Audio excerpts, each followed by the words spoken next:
Morning Blues. How are we all doing? Sound. Got Chris here with me, as well as other Dan, however he wants to go for. Hello. And basically what we're going to do today is 3 bullet point thoughts, opinions, basically. And they're based on the past decade. The first bullet point is a single standout performance from one individual player in a game. Second one is the biggest goal, most important goal scored by a single player in any game in the past decade.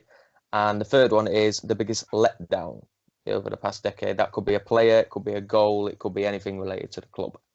Who wants to go first then, boys?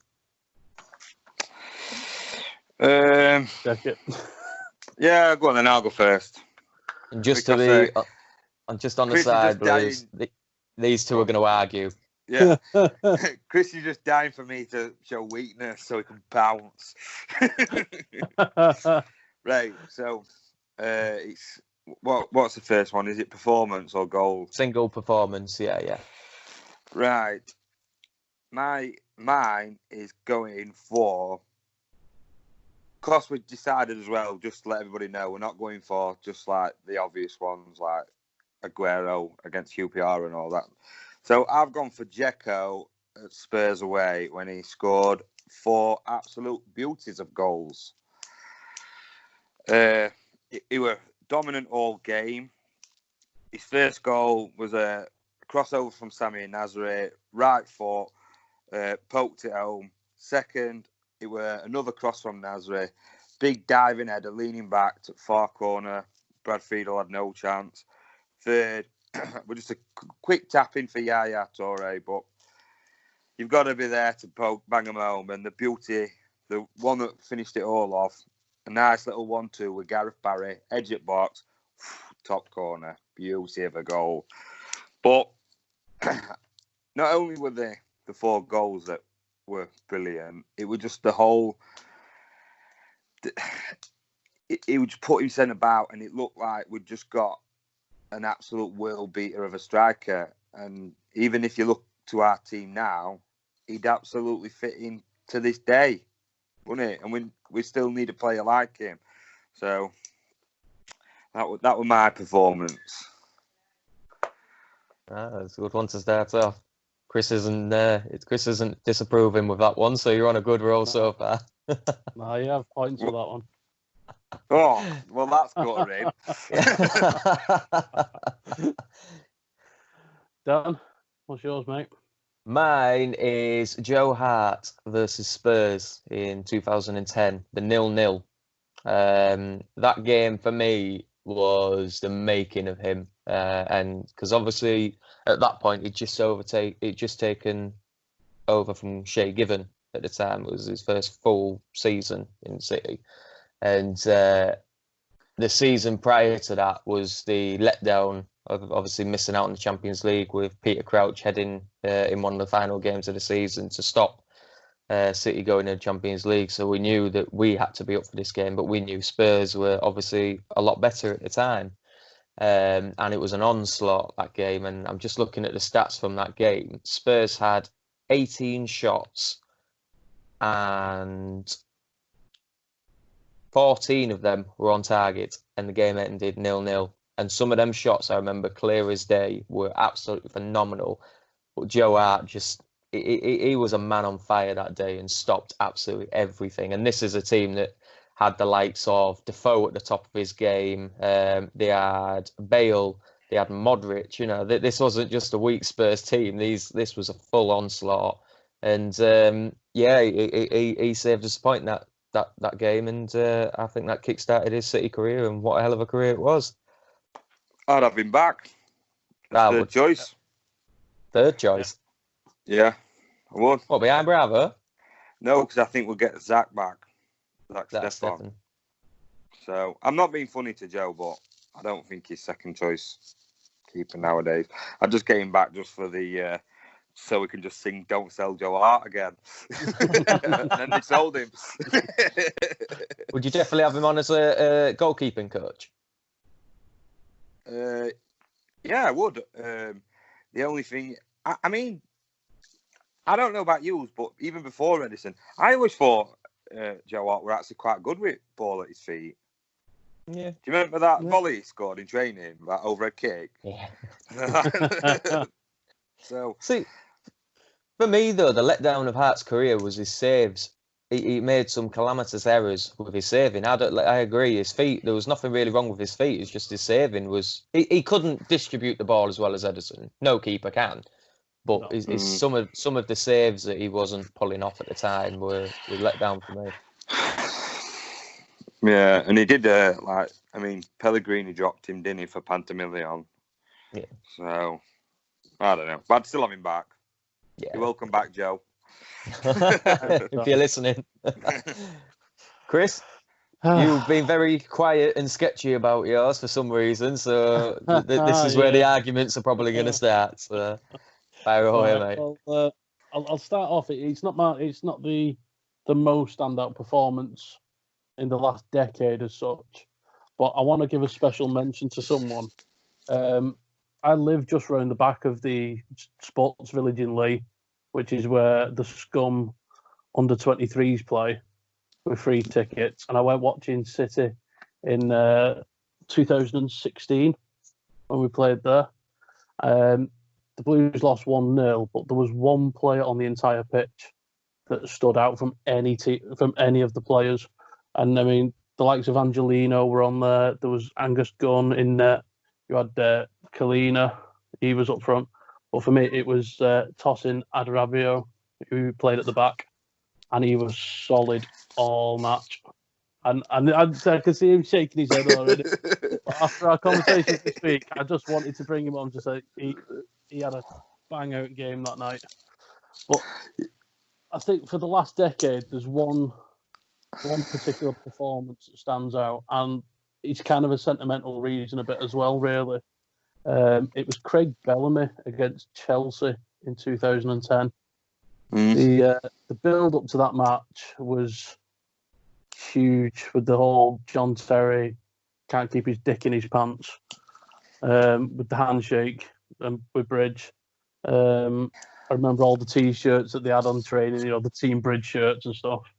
But Bellamy, that match, he absolutely bossed that Chelsea defence. His first goal, I think he skinned Mikel and then put it in from quite a tight angle. Yeah. He scored a second goal later on that made it 4-1. And the counter-attack, I think it was like 4-on-1 or something. And Shawnee Wright bursting down that right wing against his previous club. And then Bellamy there to put it in again. He just absolutely ran that day. And I was getting the updates on my phone because I was sat in the high dependency unit at Wigan with my girlfriend at the time, who was in quite a bad way.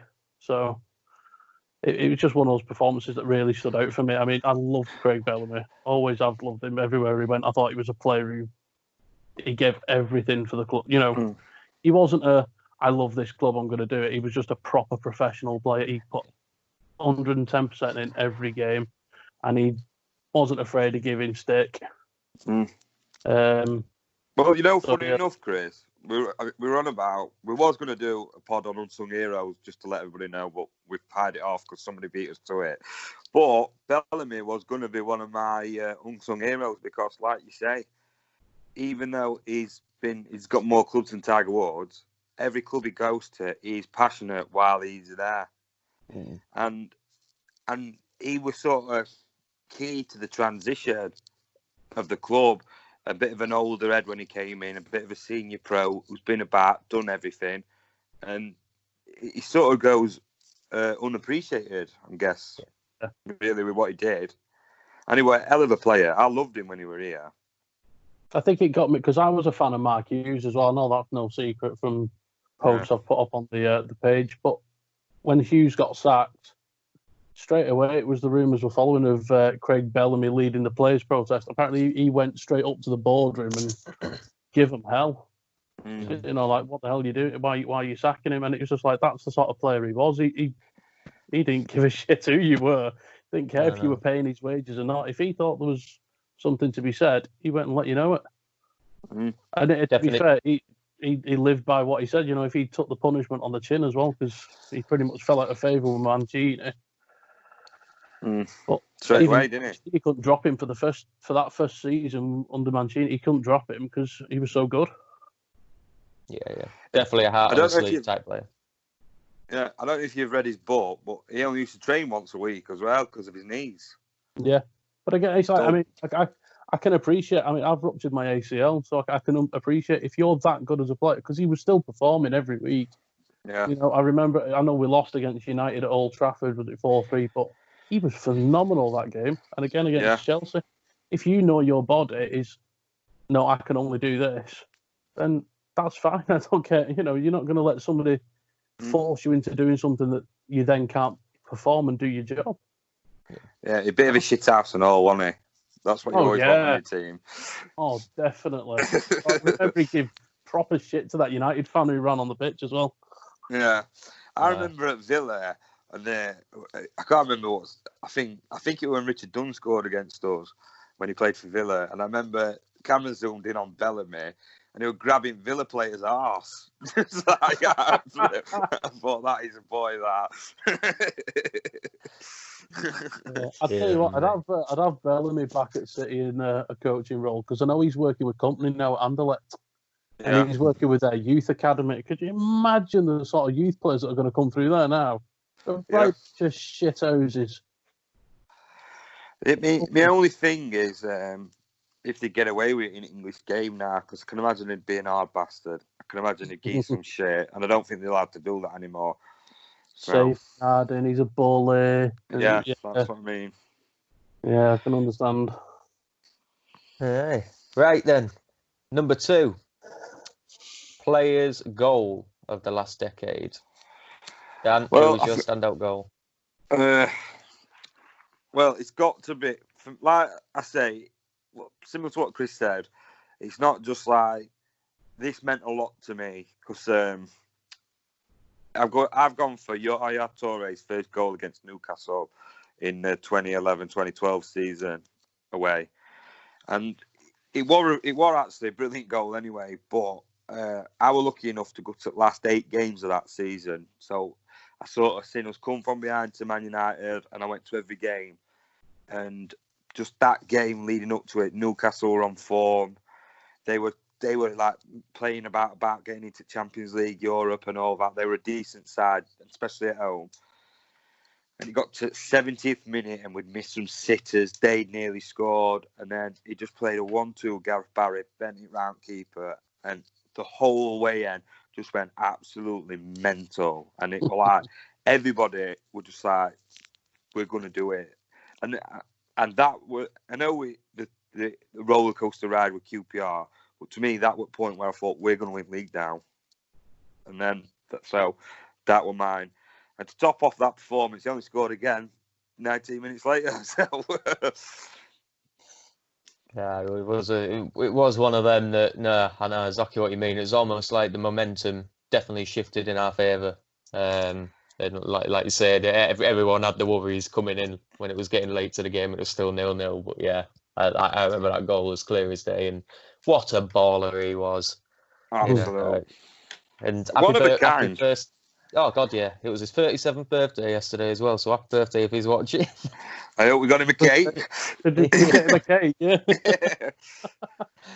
Dear me. I'll just tell you a quick story. After that game, I was a bit sozzled. So I'm coming out of St. James's Park, coming out away end. There's camera crew there. They say, anybody up for an interview? They get me over, take me to one side. He says, right, you've not been drinking, have you? I says, no. They're interviewing me. They're just getting to the last question. And he went, is there anything else you'd like to say? I went, yeah. You could tell them red bastards to shove it across their leagues. I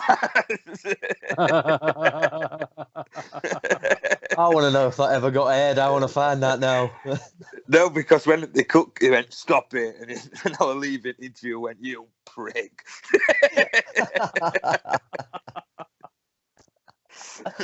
Oh, dear me. Never I'll tell you now, that interview would have come out if we didn't win league, wouldn't it? Because it'd been that big. Yeah. Eating his words. Yeah. Well, mine was same time frame in that season. It was the Vinny goal against United. The header that is probably one of the most iconic Vincent Kompany headers that anybody will remember. And for the exact same reason, then it was a big game. We were, it was an even. We were, in my eyes, some people are still a bit 50-50. We were, if anything, all over United that game. Yeah. And I think we were letting ourselves down with the amount of chances we missed that game. And obviously, when it came to it, we were playing at the away end, and we had all the United fans jeering and all sorts, and we just needed that one person just to step up. And luckily, it was the leader, what we needed. And what a lift, what a header. And then what a celebration at the end of that as well. That meant more to anybody, didn't it? And what a team to play against for it to happen as well. And that for me will probably go down personally. Then it could be an unpopular opinion podcast next based on it. Is probably more important than the Aguero goal in my eyes, because that was the test that said, right, we deserve to win the league after that. Yeah. But do you know what? Like you said, Kompany, he looked 2 foot taller, 2 foot wider that game, didn't he? After that goal, he just looked. When you watch it now, it just looked like a man mountain jumping over Smalling and that. If he'd landed on De Gea, he'd crushed him. Yeah, but he just wasn't having any shit, wasn't he? He was saying, "I'm having this, I'm bulleting this in the back of the nets," and he looked like he did it with ease. It's like a training match, and it is another one that we can't wait to get back, even if it's just a coaching role. What a player he was, and we're still reaming the loss of him now, really, aren't we? So we will do for a while. Yeah, we will do. Not a leader out there like him anymore. Go on then, Chris. This is What's yours? I think the most important goal for me was the very start of that season. It was at home to Swansea City. I was pissed off at that game because due to where I was working at the time not paying me my holiday pay like they should have done, I lost out on my season ticket. But my mum's from Neath, so I've followed Swansea City since like the mid-noughties. Massive soft spot for them. Got a ticket to the game in the Colin Bell End. And Edin Dzeko's goal, as good as it was, and I mean, it was such a dominant display. Aguero getting 2 as well, and Silva getting 1. It was a real show of intent from Mancini, who everyone said he was a 2-0 manager, to go and win 4-0 opening game of the season. And I sat there and I didn't celebrate a single goal. It's the only time I've literally gone to a football match and just sat and enjoyed a game of football. I was like, you know what? I'm not going to pick between the two. I love both clubs. I've watched them for so long. I love Man City. Man City's always been number one. But I was like, I'm just going to enjoy this game. And it was quite unique because when you're a fan and you go there as a fan, you're full of the emotion. You've had your chicken balti pie, you've had your pints, you're raving and ready for a party. You'll take anyone on. And when the ball goes in the back of the net, it's that euphoric feeling. But when you sort of sit down and just try and appreciate it, you see so much more. And I think, especially with the players that we had in that team on that day, I said watching Aguero the player we'd only seen bits of at Atletico, come and get 2 goals on his debut. He was phenomenal. He came on as a sub. Yeah, he was. And it just showed the intent that we had. And it was so, just to sit and think, you know what, this is going to be, I knew then it was going to be our year. I didn't want to say it because I was like, I'm not a Liverpool fan. But you just sat there and watched it and I was like, it was amazing. It was unreal. It really was unreal. But that's my most important goal. I think from that moment on, it was only going in one direction. Yeah, I've got to agree with you, Chris. I were at that game as well. It were a weeknight, wasn't it? It wasn't a weekend Monday game. night, 8 o'clock kick-off. Yeah. Opening game of the season. And I think it's the first time for a while we actually had a home game for the start of the season and the end of the season as well. Yeah. Because it hasn't happened for a long time. But like you say, it's like a what if moment. Like if Aguero didn't do that, do you reckon he'd gone on and knocked on? Because he sort of came in with that hunger and confidence, and it just sort of like made his season, didn't it? So yeah, he hit the ground running that day. I mean, yeah. he was sat on the bench, and it's like you come off the bench, and it's like, no, I want to go, and he wasn't happy with that. I mean, poor Swansea, they were such a good side. I mean, they did well. Even that year, they still did well. Yeah. I think they beat us 1-0. Yeah, 2-1, 1-0. wasn't it, or something? Oh, 2-1. Well, that's when it looked like it were all coming apart, didn't it? Yeah. But it was like they weren't a bad side, and they played similar football to City as well. Very possession-based football, really attractive. And Aguero, Jesus, he was ruthless. He didn't give a shit. He was like, he wanted a name for himself, and he went on to be a fairly decent player in the end. A few decent goals. I hope he's unlike an hamster because he's a good-looking bastard and all, isn't he?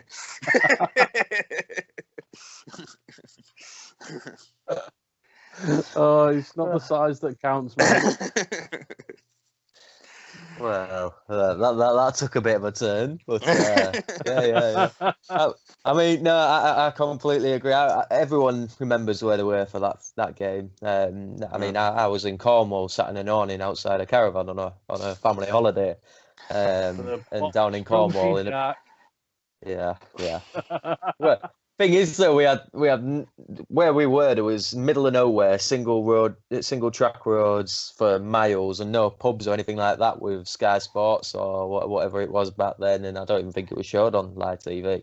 So me and my stepdad, who was also a big City fan, were sat in the awning outside with TV hooked to the caravan, BBC 5 Live blaring out.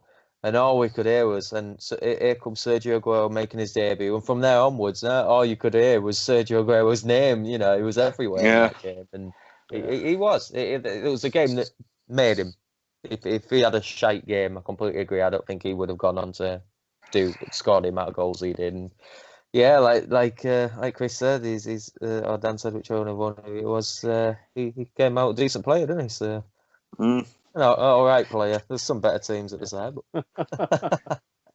Right. Third one is biggest letdown. So this could be a player letdown, so somebody who didn't live up to the hype, or a game, or a season, whichever moment let you down from a single perspective in the last decade. So, Dan, do you want to go first, mate? Yeah. Mine is Spurs at home in 2010 when we lost 1-0 to a Peter Crouch tap in. I felt like we'd played well that season. We hadn't won anything, but I just felt like we had an okay team. It were a bit rough around the edges, and I felt like it was like written in stars that we'd have beat Spurs at his own place. I remember going to the game because that was a night match as well, and I remember thinking, "This is ours now," and it just wasn't meant to be. I had a quick look at stats this morning because, bear in mind, it was 10 years ago, and the possession was 50-50 for the game. We had 5 shots on target; they had 6. So their 6 could have been winner. Do you know what I mean? And I don't know. I reckon if we got the Champions League season before, would it have changed the course of history? Because I know it's meant to be disappointment, but I've been thinking, were it a silver lining, maybe not qualifying for Champions League that year? Because the year after we signed Torre, Silva, Kolarov, Dzeko, Mario Balotelli, Milner, and then we won FA Cup, pushed on for the league, and look what Spurs have done. Maybe the club might not have invested as much, but at the time, as a fan, that was such a disappointing game and such a disappointing end to the season. But, hey, yo. No. I totally Completely agree with that. Yeah. Bloody hell, this is a term for the worst. I remember that game because I was livid because, like I said, I was gutted Hughes had been sacked, and then that other half of the season, you had Mancini come in. We got knocked out the semi-final of the League Cup that Hughes had got us to. And then, like you said, we lost out on the Champions League spot when arguably we should have done them at home. But like you said, it probably set us up then for what was to come. Yeah, it makes you think, what would they have invested what they did? Because that season after, we spent some proper money. I mean, it probably is not as much as we spend now, but it won big bucks. Like I say, them players I've listed off, that's been our team for the last 10 years, near enough, hasn't it? Yeah. And I think when they signed, they were more classed as sort of the utility type players, weren't they, at the time? And they did the job. They did all the dirty work, such as Milner. You know, I think if we were to do an unsung hero, I think Milner would still be up there, despite him playing for the Scouts now. You know, he put in a shift. And going back to some of yours before, Dan, when you were mentioning Dzeko and the Toure goals, Gareth Barry, he was another unsung hero. You know, that season. The 2011-2012 season and the season before that, you know, we saw what Gareth Barry was about. Yeah. He was another workhorse, and I don't think he gets the credit. And you know, he's still playing now. He's 39 years old, and he's still playing in Championship. So, but it is weird that you say that Barry's never in the press about anything City, because really, he didn't do anything. He hasn't won anything else anywhere else, has he? He's won League and FA Cup with City. You think they'd get him in to have a chat, but you never see him related to anything City, do you? No. I think it's just the nature of him, though, and he doesn't like the big talk. He just puts in a shift and gets on with it, doesn't he? The proper old-fashioned English midfielder, isn't he? Just like doing student house parties, doesn't he? Bills in, nicking taxis. Do you lads remember? I know we're going off topic here, but I always remember the goal, but I never remember who it is. Gareth Barry's absolutely wonder strike. I think he's about halfway into the opposition half, and he just bolted a goal into the top left corner. I can't remember what year it was or what team it is. I just remember the goal, but not the players. I think the goal you're on about were against Fulham in the League Cup or FA Cup. Right. And Colo Torre scored in the same game, and that were a belter of a goal. I'm sure it was. I'm sure somebody listening will correct us either way. But I'm pretty sure that's the game you're about. Well, yeah, if anybody does know it, let me know, because like I say, that's one of the goals that sticks in my head, but I just haven't a clue who it's against. I remember everything about it, but not the goal, but not the team. But yeah. Do you want to go next, Chris, or do you want me to go? I can do. Is this the controversial? Yeah, well, as I said in the chat before, I was like, he sounds awful, but to me, there's quite a lot of letdowns in the last even in the last decade. I mean, Milner leaving for free, I think, is a travesty. You've got Mark Hughes' sacking, whether you liked him or not. The way that was dealt, I think, was appalling, and it carried on with Mancini. You know, he knew he was getting sacked before the game. The signing of players like Mangala and Joe. I mean, my God, utter shite. VAR, that's crap. And there's buggered us up. But I think for me, it has affected City, and I think it's affected football in general as well. And I think it's just the corruption that is now rife through the game. You look at the FIFA president, Sepp Blatter. He was bloody dodgy. They've brought in things like financial fair play. I'm sorry, you go through the history of football and leagues and titles and success. It's all been bought. It's always been the teams that have got money. You don't see Dagenham and Redbridge winning stuff, and it was always the team that had the money.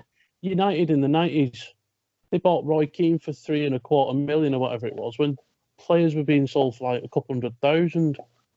Keegan at Newcastle, he spent a fortune on players like Asprilla and Shearer, and it's what happens. It's what football's about. And I'm sorry, if you're going to have financial fair play where you can say an owner can't pump whatever amount of money he wants into a club to get success, why the sod in hell are they letting owners take money out of clubs? Because there's so much asset stripping going on. You've got Berry's chairman, bought the club for £1, wrote some debts off, and now he's sold a League Two winning side and no money being invested in. He won't sell the club for less than $1 million. You've got Swansea City. I mean, under Laudrup, they won a title, so they won the League Cup, they got into Europe. They've sold all their best players, Sigurdsson and Ashley Williams. They sold them all. They've got crap in, and now they're dwindling away in the Championship, underachieving, and it's just happening throughout the leagues. And it's all about money. Even now, the Corona crisis that's going on, and they're on about playing matches behind closed doors. It's all for money. It's all for the TV. It's bullshit. And I think it's ruining football. So that's the biggest letdown for me, boys. I do agree in some respect, Chris, right? I'll settle for that. No, I do, but like, such as in the early 90s when Sky first came in, they didn't do it in a, right, we're doing Sky, every team gets £1 million. It was like, oh, man, you're the top dogs at minute, you're going to get X amount, or you've just come up, you're going to get a shit amount. Yeah. Right, and then the league has done that now, that no matter what position you finish last year, you all get the same money. So he's going in the right direction. But I can't speak for lower league teams. I do follow it a bit, but not much. But in my years, it were Man United, Arsenal, Blackburn, chucked it in there. It were Man U, Arsenal, they were winning leagues. And then Chelsea got bought, Chelsea win it. And then it were the top four, Liverpool, Arsenal, Man U, Chelsea. Then it were the top 5, 6. And then now it's like the top 8. Now, to me, the league has got more competitive. Because back in the day, before we got bought, Chelsea got bought, the only teams that were spending money were Man United. And I'm not just saying it because I'm a City fan and I hate United, but like you said, they were spending $3.5 million on players when everybody else was spending 50 grand. And then you look at, we spent 42 million on Robinho. They spent 30 on Rio Ferdinand like 8 years before, didn't they? You also have teams like Leeds as well. Leeds spent a fortune, and they all went tits up for them, obviously, because they fell apart. But I remember teams like Derby County were spending a fortune on players and then had to sell them. I mean, they didn't achieve great success, Derby County, don't get me wrong, but, Leeds United were playing in Champions League and stuff. Bolton Wanderers, they spent a fair whack. Went and beat Bayern Munich, But mismanaged.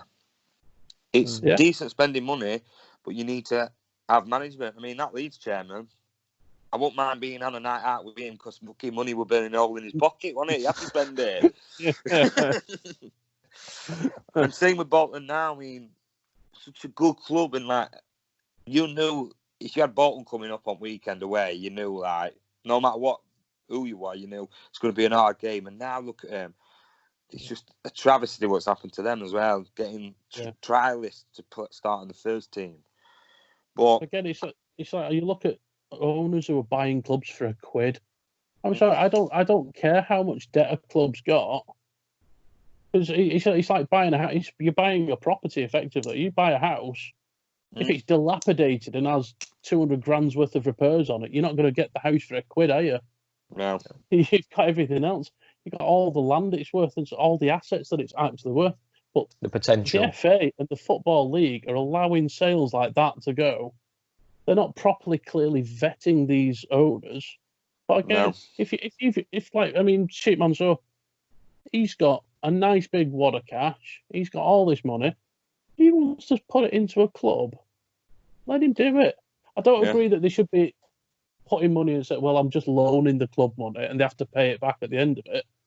Because then you're effectively agreeing to a loan that they might not be able to pay back. You couldn't do that with a bank loan or anything. But if you're saying, right, no, it's my club, I'm going to put this, I'm investing that money into it. It's a gamble. If it pays off, you make a bit of money. If it doesn't pay off, tough shit, you've lost it. You can't hold the club ransom for that. But I just and it's, I mean, the Qatar World Cup, everybody was saying, as soon as it was announced, everyone in the world was saying, this is dodgy, this is bent. And it's only come out like, within the last 12 months that it is dodgy. It's like, well, we knew that. but it was allowed to continue and allowed to happen anyway, and it's still going ahead. And I just can't believe how football has ended up at this point where it's quite bitter. I mean, Bayern Munich are one of the first clubs to have a pop at City, and look at what they're doing with Sane. Yeah. I mean, I'm not going to sound like sour grapes here, but like you said, Qatar World Cup, PSG, Qatari owners, and nothing ever gets said about PSG spending money. And I mean, I'm happy for Newcastle getting bought out by this Saudi. I'm glad he's going to be up there, right? So what? They're going to be buying players. So what? It's another challenge. Yeah. That's what it's all about to me. And Qatar, PSG's owners are trying to block the takeover. What are they getting fucking involved for? Nothing to do with them. Nothing to do with any other club. No. Oh, shit. No. If some massive rich guy decides to come and buy my next door neighbour's house, I'm not going to turn around and say, "Oh no, I don't want you doing that because you've got a better car than me." And my bloody Vauxhall Mariva's going to look a right pile of shit next to your Jag. Because nothing to say to it. It's tough. No. Jog on. There were reports, though, weren't there, that some clubs were blocking it, especially from the Premier League, because the owner's a little bit dodgy, and he was using the club to finance his consortium almost, hiding money in the banks of Newcastle and what have you, just to basically like laundering. Nuki Brown racketeering. Yeah, exactly. The thing is, though, I'd let him do it, right? And it's going to go one or two ways. It's either going to go Man City's way, and it's going to be brilliant, or it's going to go Portsmouth way, and it's going to be a load of shit, and they're going to be in League Two. And I feel for Geordies because, like I say, I've got good memories going up there. But I do agree with you, Chris. The distribution of money isn't very good, compared to League One, to Premier League, to Championship. It is hard for him because if you're coming up, any league getting promoted, you've got to sign better players, and it's a fact of life. Yeah. I mean, look at Norwich. They didn't really spend a lot, but they're just going to go straight back down, have them payments, all these players on bigger contracts. They might never come back up now, and it is a sad case of affairs. But on the same note, we got bought out, but we went to League One and got all the way back to Premier League, so anybody can do it. Yeah, definitely. No. Oh, decent that. So, Dan, what's yours? Mine's going to be very little in comparison to that. We could do a whole podcast on that because there were so many avenues to go down with that one. I'll tell you what, Dan, just before we do carry on, just a little disclaimer. That isn't the view of the entire Manchester Blue page. It is just my own opinion on the whole corruption. No one try to sue me for saying it's all. Although if you do dispute it, he will tan your ass. Believe me, he will not shut up. No, mine, like I said, very little in comparison. But the biggest letdown is a single player, and that was Jack Rodwell. So obviously, when we bought him in 2012. 12 million for a young lad. I think it was 21, 22 at the time. I honestly believed he was going to be the next big defensive midfielder. We had Nigel de Jong in at the time. He was our first choice, arguably, alongside Gareth Barry. But we were now starting to build a team that was going to be around for the next decade. And I thought Rodwell was going to be that player. And the letdown side of it isn't necessarily due to him. I think it's more to do with the fact that his injuries played dampen to his career. He hardly had any injuries when he was at Everton. And when he came to us, it was just injury after injury after injury after injury, and he never really got a foot going. And the games that he did played, I think it were affected by that, and a big letdown. But the good side, if there was anything, I don't like seeing a good side of a player's career ruined. Would we have, if he had kicked on, would we have had a good enough player like Fernandinho being first choice? So I suppose I've got to look at it for silver lining, but no, he's my biggest letdown for the past decade. See, I think his attitude was appalling as well. I mean, even after he left City, he went to Sunderland on all that money. A club that's got such a history.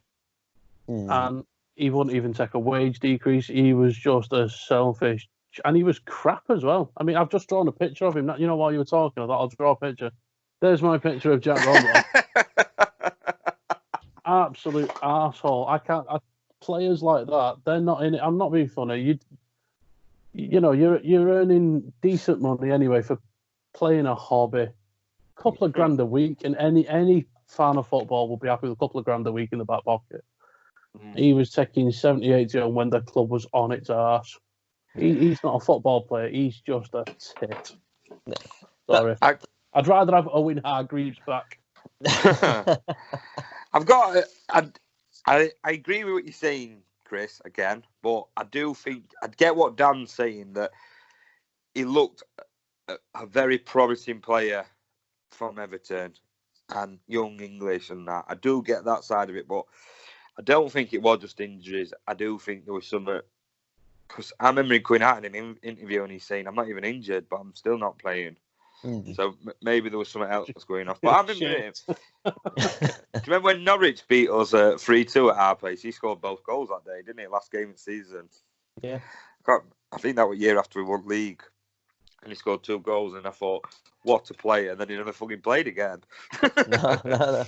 But that was my point. I think, yes, he was.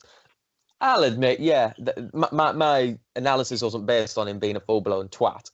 But he, for me, he could have become that player. You know, we had Vinny in the side. Vinny has shaped players who were arseholes in that City team. We can pick out a handful of players that thought they were bigger than the club at the time, and Vinny turned around and told them, fuck off, basically. You're not bigger than the club, and I'm going to tell you you're not. And I think he could have done that with Rodwell. My whole analysis was based on just that Rodwell could have easily been that player, that Fernandinho-style player. But yeah, he at the same time, good riddance because we've got Fernandinho, but at the same time, good riddance because he was an arsehole. But it's just one of them, isn't it, really? With another player as well. I mean, there was another young lad at Everton who was showing a lot of potential, and we spent a fortune on him. I can't think of his name now, but he's turned out crap as well. He had a goal line clearance against Liverpool this season, and that's basically been it. Sir John Stones. We've gone 40 minutes without bringing him up to start an argument. I'm not having it. No, Chris, this is where you're going to lose. He's mediocre better. He's not. He's not. I think John Stones. I don't think he's going to be best in the world, but he's going to be a lot better player next season. Yeah. And do him rightly, call him sir, like he's needed. As much as you can't stand him, Chris, he did, in some respects, out of maybe even 1% out of 100, he did win us the title with that clearance. Yeah, that's again, that's his one. And I'll tell you what. You had to pick out the worst bit of that. If we ever get the shirt back with the, like the one that you two are wearing, if we ever get that back and he's still playing for us, he can have an extra gold star on his shirt. Just for, I'll sew it on myself. No, I think I know what you're saying. He's not been very good this season, but I feel sorry for him. The seasons before that, I thought he were a top player, and the season when we got 100 points. In the beginning, him and Otamendi, because Vinny were injured, were outstanding together. If you look back, they were brilliant, banging in goals. What's frustrating about Sir John is he never kicked on. He hasn't kicked on yet, but he's still only. Is he 25? 25. Yeah, he's still fairly young, isn't he? Yeah, I hope he proves me wrong. I honestly hope he proves me wrong, but we're going about bloody Sandler and that. He's 24. He's at Anderlecht, and we want to bring him back and get rid of Sir John. It's a travesty. He'd save some money, wouldn't you? Yeah. To be honest, though, there has been a thinking today about bringing Sandler back. Laughable. I think we're going to have a whole podcast series dedicated on Sandler and Sir John at this point. Yeah. We've gone well off topic of the three subjects we were playing, but no, cheers for that, lads. No. Nice Friday filler, and stay safe, everyone. Cheers for being on and kickstart. And Chris will be off to bed now. Yeah. Night. One thing before we go, lads. Yeah. Anybody listening, could you please subscribe and write a review on any platform that you download the podcast? Everything else. Subscribe to the YouTube channel as well. Everything pushes the content and pushes us to do a bit more. So. 100%. Any complaints about the language or content, stick them on a postcard and send it to Old Trafford. Nice one. Right, Well put, lads. boys. Stay safe, everyone. Take care, lads.